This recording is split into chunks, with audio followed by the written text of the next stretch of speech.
Boy Behind the Door, it's a, it's a horror, it's a thriller. I mean, as much as you've been, you've been working for a number of years now, this is, this is your first sort of step into the genre. What challenges did, this film give you that you hadn't experienced before? Everything about it. I mean, um, I remember the first day I had gotten on set, we jumped into it right away. I got on my makeup done, I got on costume, and I didn't really need to prepare that much because I feel like when you're in the actual theme and when you have the makeup on and the costume and you have everybody like around you and they're all telling you what to do, I feel like the theme really builds itself and you're really already almost in character. But there was a yeah, I almost yelled in like almost every scene. So it was definitely a challenging role, but I like challenging roles. I feel like they make me a better actor and maybe even a better person afterwards. And can you remember what it was about the script that drew you to the character and made you decide that this was a project that you really wanted to do? I like horror movies. I've never done a horror movie before, and I really like challenging roles. So I decided maybe I should do something different. I mean, maybe this will step up my career. Who knows? And I loved it. I mean, I love this movie so much. This is like one of my best films I've ever done in my opinion. I mean, obviously, it deals with child abductions and child trafficking. Unfortunately, these are very very real scenarios. Are you hopeful that the film might shed some light and help spread a bit of awareness out there for people that don't realize quite how easy it is for this scenario to happen? Yeah, I've actually gotten a couple of DMs from a lot of people that I know saying, wow, after this movie, it opened up a different perspective through my eyes, and I'm definitely more aware now. So I'm really happy that it's keeping your message out there. I mean, it's about the child trafficking and abduction, but also more than that, it's about this bond of friendship between these two boys. I mean, I know films these days, they're shot in a couple of weeks, if that, and you might not necessarily have much time. But did you and Ezra have much time together to try and work on that friendship? Yeah, we made an entire friendship out the entire movie. I remember the I feel so mean for not remembering his name. Oh my god. The stunt guy, he had brought us these toy like alien guns, and I remember how many people got annoyed. Me and him just played with those guns around the entire set. It was so funny. Pew, pew, pew. It was so funny. At moments we were supposed to be serious, me and Ezra would always find a way to joke. And then through like one serious take where me and him had to be bawling crying, we would find a little 5-second time just a joke with each other. It's so funny. I love Ezra. Yeah, we built the actual friendship at the movie. I mean, how do you sort of dip in and out? Because, like you say, it's a very emotional situation that the characters are in. How do you sort of just switch off when the guys say cut? I mean, to myself, I know that it's not real, so it's kind of easy for me. I know a lot of actors that it's kind of hard for them to switch it on and off, and I'm gonna be completely plain honest here. I don't really know how to explain this, but I can just switch it on and off. I don't really know how to explain it. It's just something to do. I don't know how to explain it really. I mean, I guess it's probably the healthier way to be rather than taking all that baggage home with you. So yeah, I mean, who wants to go home knowing that they just cried and yelled? But I mean, I guess obviously, given your age, you must have had a chaperone on set with you. What was it like for them to see you acting through these situations? Oh, my mom, she had to step off set almost every single take. She did not want to see me kicking in the trunk and screaming for my life. Yeah, my mom wasn't very fond of this movie. She hated it. She hated being on set every day. Coming to those hills, watching me scream and cry, it wasn't a good thing for her. But I guess in a way, it must have made you feel like you must have been doing something right if you were getting this reaction from your own mother. You must have been 100%, 100%. I was definitely maybe even looking the part. I knew I was doing something right, and my mom had to step off set. And you put in a banger. I mean, this project was sort of slightly different to a lot of feature films in that it had two directors, who themselves have been friends since kindergarten. What was it like working with the two of them, and how do you think that they worked as a team? I've never had two directors before. It was definitely a different experience, but I feel like it was maybe even better because they can both give you their perspective on what they think you should do. And if one of them doesn't know what to say, then the other one knows what to say. I mean, I feel like it's a little bit easier in my opinion. And you mean, did they, was one of them more in charge of one thing, was the sort of like one that you'd go to more than the other, or were they both quite collaborative? No, they both really moved in one motion. They did everything in a heartbeat. I mean, really, really talented directors. I mean, I guess it's that old saying of two heads are better than one, and with them knowing each other all their lives, I guess they're almost they're two people. They're kind of one person. That's the true meaning of best friends. I mean, as Bobby, you have a lot of, there's a lot of active scenes for his character. He's running around the house, he's in and out of cars and things. How much of that did you get to do yourself, and how did you find that experience? Almost everything besides me jumping out the car, and can't really think of anything else. I think I almost did everything. Wow. I'm pretty sure I almost did everything. Miniature Tom Cruise. Yeah. How did you find that, being a miniature Tom Cruise? Oh, it was awesome. Because I've never done something like this before. I never got to do my own actions, my own stunts. It was awesome. I mean, besides the screaming and yelling, I had to drink a lot of tea for this movie, but it was pretty great. I mean, was there anything like any stunt in particular that really stood out that I mean, I know that there was another film in the 80s where there was a child actor, and there was a bit where she had to slide down a grate, and she kept deliberately fluffing the take so that she could keep going down the slide over and over again until the director realized, and then it was like, you know what, if you let us do this, you can go down that for the rest of the day.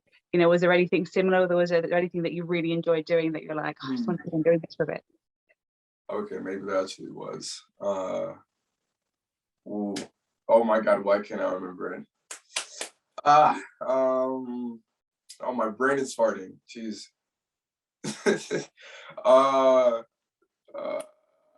Why can I remember this?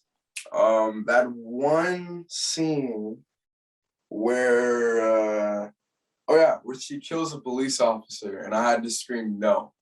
Okay, I didn't really like that scene at first because of I lost my voice before we did that, so it was very hard for me to scream, and we had to wait a couple of minutes like every single time before I could scream again. So that was a long scene, but it was pretty funny after I got my voice back. I just kept voice cracking, so I was like, no. it was very funny. We have lots of funny takes. It was hilarious. Okay, so moving away from Boy Behind the Door slightly, most of your career so far has been spent, working on This Is Us. What is it like? What has it been like growing up as part of that family? You can definitely say I grew up in Randall over the years. I remember the first time I learned about racism with him. At the age of 8, my mom and my dad had to really, really quickly get me to learn about racism in a very quick period of time. And I had no idea what they were talking about. I mean, how could somebody hate somebody else for the color of their skin and you don't even know who they are? It became crazy to me, but you can actually kind of say that what you see at that time of Randall learning racism, that's me, because I had no idea what I was thinking about too. So you can definitely say I grew up from Randall's over the years. I mean, I guess working in a TV show like that, it must be quite a nice training ground for somebody like yourself who is quite young in the acting game. Have you learn anything from your co-stars that you sort of took with you?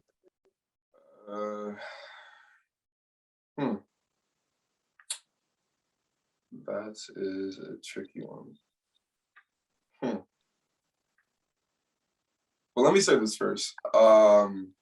Mr. Sterling and everybody else, they all work on a different stage. So I don't really only see them in passing. We don't get to really talk that much. And they have a different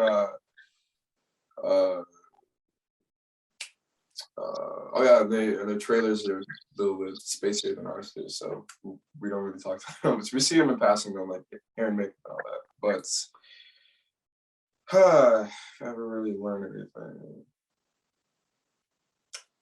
Not yet, no. I mean, you know, you are still, you know, very, very, very early on in your career. You know, do you, you know, you've managed to tick off a horror film now, but do you have any other sort of like dream roles that you would love to sink your teeth into?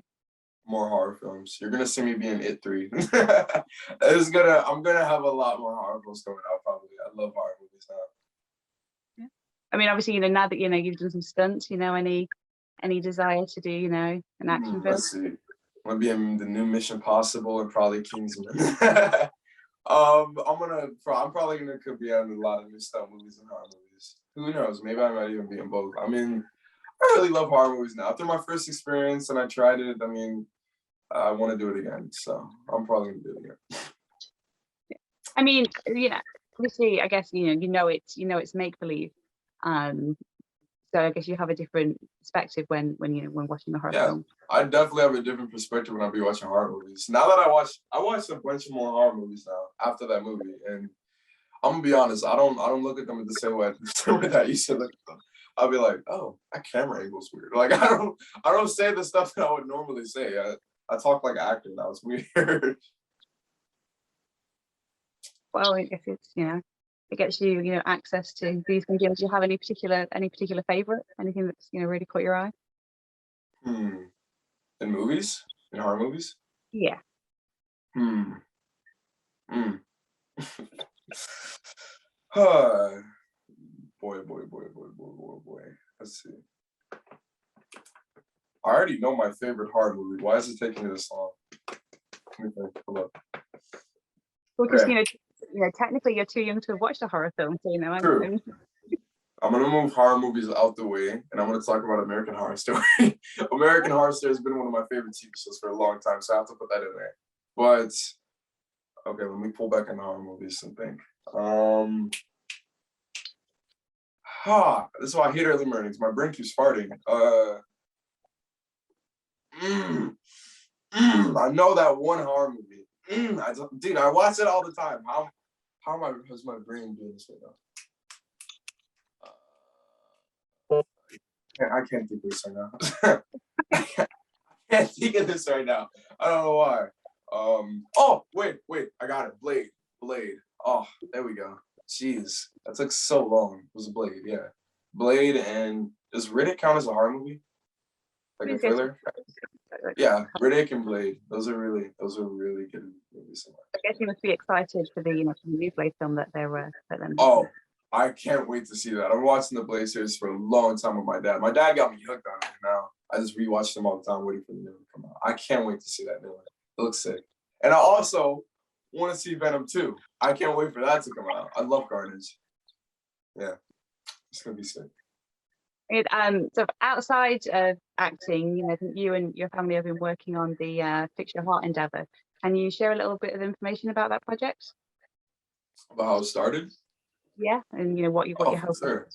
sure. Fix Your Heart really came from a video that I made right after I saw a bunch of DMs and comments on because I had a gap in my teeth. I have braces now, but I had a gap in my tooth, and a bunch of people were telling me that I need to fix my gap, and I wanted to make a quick video talking about why they're trolling me and saying that they need to fix their heart. And fix your heart means to have the accountability to correct your own actions and fix your own heart sometimes because you have no idea what you can be doing. And I made a clothing brand because I love fashion. So I decided to make my own fashion brand with the word Fix Your Heart on it. Yeah, and I guess people can find that online, can't they? I will make sure that we link to them. I mean, I guess it was my final question, going back to The Boy Behind the Door. You know, what do you want the audience to experience when they sit down to watch this film? You know, what I experienced when I was going through the actual lines was, I remember the first time I read the full script. I was very surprised that at the ending, the kidnapper is a woman, because you would never, I mean, no offense, but you would never expect the kidnapper to be a woman. I mean, a lot of people do not think that a kidnapper is a woman. And what a lot of people should keep in mind is a kidnapper could be anybody. So don't really trust anyone. Always be awareness, spread more awareness because I was shocked when I even read this movie. Well, thank you, very much for your time, and I wish you the best of luck with the film and your future projects. Thank you for having me.